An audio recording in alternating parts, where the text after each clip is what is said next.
This video is brought to you by Dr. Kristen R. Bromley's Guitar Method Book Series and Online Music Academy. Hi, I'm Dr. Kristen Bromley. Welcome to my online academy. I sure enjoy being here helping you with playing the guitar. This is lesson 12 in this mini course that's all about fingerpicking. In this lesson, I'm going to take the pattern that we did in the last lesson and adapt it for 3-4 times. So it's going to be similar, but not quite the same. Let's go ahead and dive in. As a reminder, the letter P written in our pattern means we pluck with our thumb. And when we pluck with our thumb, we're plucking the lowest note of the chord, or the bass note. So for E minor, that's going to be that low 6th string, that open E. For G, it's the lowest one we have a finger on, which is also the 6th string, but we're going to be playing a G pitch. For the A chord, that's going to be the open 5th string, because that's an A. For the C chord, that's going to also be the 5th string, but it's going to be a C, because that's the lowest place we have that finger on. Then for B7, we're also on the 5th string. This time we're plucking the B that's at the 2nd fret. So that's what we'll be doing every time we play one of these chords. We're plucking with our thumb, which is the first thing that we'll be plucking per measure. We're going to pluck that low bass note, or the lowest note in the chord. Then I represents index. When we pluck with our index finger, we pluck that 3rd string. When we pluck with our middle finger, represented by the letter M, we pluck the 2nd string. And we pluck with the A, which represents our ring finger. And we pluck that top string, and our pinky goes with it. That is standard notation. Remember to keep that natural arch. Let those fingers just close. As we're playing, the tips of the fingers, we want to start out right below the main joint.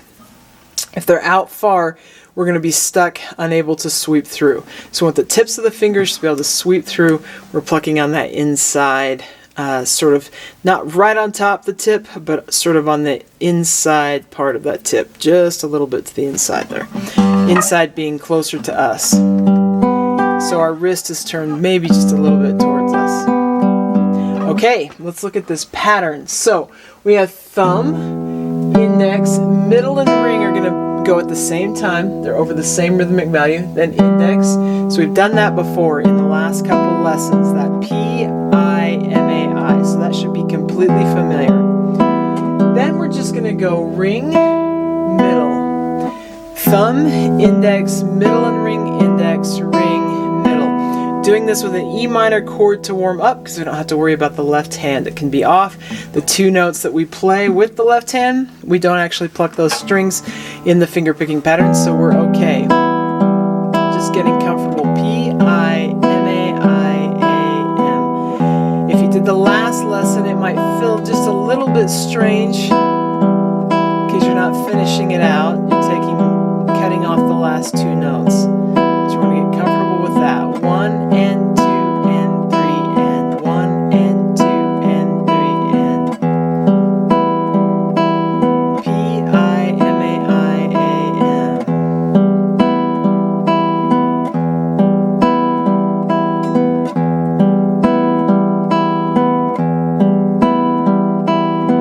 You can speed it up a little bit if you're capable.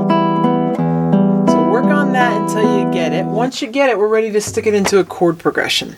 The chord progression that we're going to use for this lesson is the chords from this song, House of the Rising Sun. Down in the description below, there's a link where you can click on and download a free copy of the sheet music in PDF format. I suggest you do that. I do have the chord progression written up here on the board, but you can read it right off the sheet music. So we're going to do this pattern 1 time per measure. We have E minor, G, A, C, E minor, G. Then B7 happens for 2 measures. Then we're back to E minor, G, A, C, E minor, B7, then E minor happens for 2 measures. Let's go ahead and try it. So 1 and 2 and go, and E minor, G, A, C,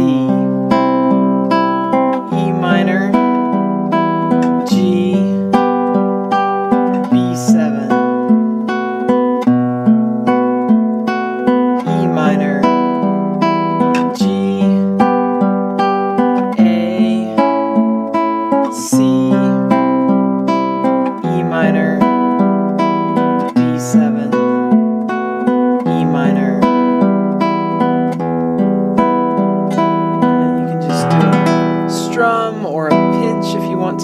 end there.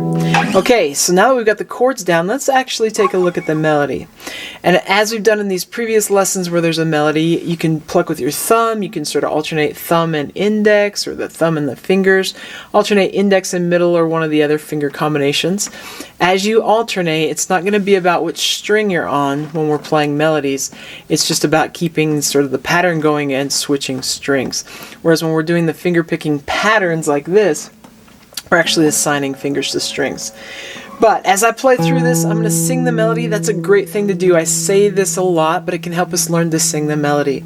It also can help us play the melody a little bit better when we're using that singing voice that sort of helps our brain intuitively remember this song. So I'm going to do that. Now, it's written in standard music notation and then tablature. If you know how to read one of those, great, play right along. If you don't, there's quick answer videos that can get you going. There's also books in the method book series that can help with reading tablature and also note reading. So great places to get help, but I'm going to go ahead and proceed as if you already know how. Okay, so here we go. I'll give us 3, 1, 2, and then we'll come in with there. So 3, 1, 2. There is a house in New Orleans.